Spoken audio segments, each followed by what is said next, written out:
толкова много години борба за правата на жените и за това да докажем, че сме умни. Ама чули какви са и мечтите? Имаше един филм, в какво се превръщат в мечтите? Успех във всички мечти. Сега за още една интернет сензация. Да, Атанаска Тушева, която е с нов имидж, нова песен и нов продуцент. 23-годишното момиче от Павликени нашумя миналата година покрай скандалните клипчета, които си правеше в домашни условия. Как се промени живота и от тогава? Нека да видим. Днес ще играя другата жена, нямаш право на моята душа, но губиш ме, разбираш ли това? Миличък, Азис се е доказал много преди теб и има много повече почитатели. Днес 23-годишната Атанаска Тушева се опитва да забрави скандалните интернет клипчета и признава, че не се гордее с тях. От няколко месеца тя изпълнява песни, чието текстове пише сама. Вече нося артистичния псевдоним Аксиния. Направих го, защото преди наистина доста се поизложих така с онези клипове. Искам просто като напишат в интернет Атанаска Тушева да не ми се появяват ония пиянски клипчета, а като напишат Аксиния да се появяват само песните ми. Последната й песен се казва "Чупи". Отскоро има и клип, който жени популярност в интернет. Атанаска е посветила текста на мъж, който преди време не отговорил на чувствата й. Категорична е, че не би направила балада, защото стилът й е динамичен. Чупи, чупи, чупи,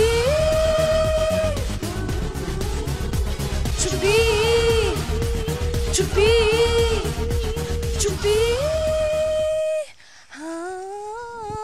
чупи.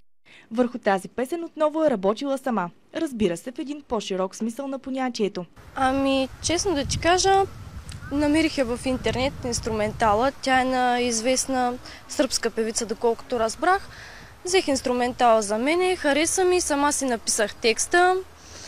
Един мой приятел ми направи песента, за да стане много добра.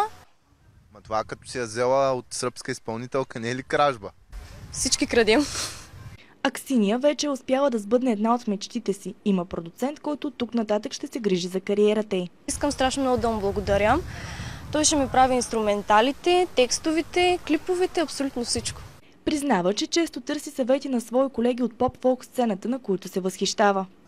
Късно да излизаш и да не се прибираш, че сме заедно, да не коментираш, да не ме разпитваш и да не питаш как, но да повтаряш пак и пак и пак, да ми отговаряш и да не се лигавиш, шах и мат да можеш да направиш, кажа ли ти тръгвай с мене да вървиш, кажа ли ти стой до стената да стоиш.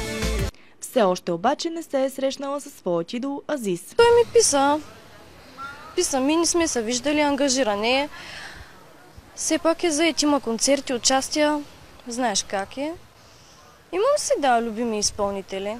В смисъл, приятели сме, в приятелски отношения сме. С Галин съм си писала, също така и с Джамайката. Харесвана от едни и отричана от други, новата звезда Аксиния се зарича да покори поп-фолк сцената и сърцата на феновете. Сигурна е, че един ден ще прослави и родният Павликени.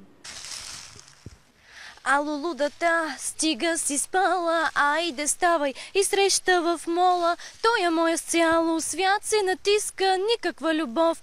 Предпочитам кинти да ми плачеш, за оня ли мухлю, кой ти плаче, че буклука си хвърля. Абе, права си, много му здраве, чу играта с теб, ще му разкажем, пием по едно с теб любов.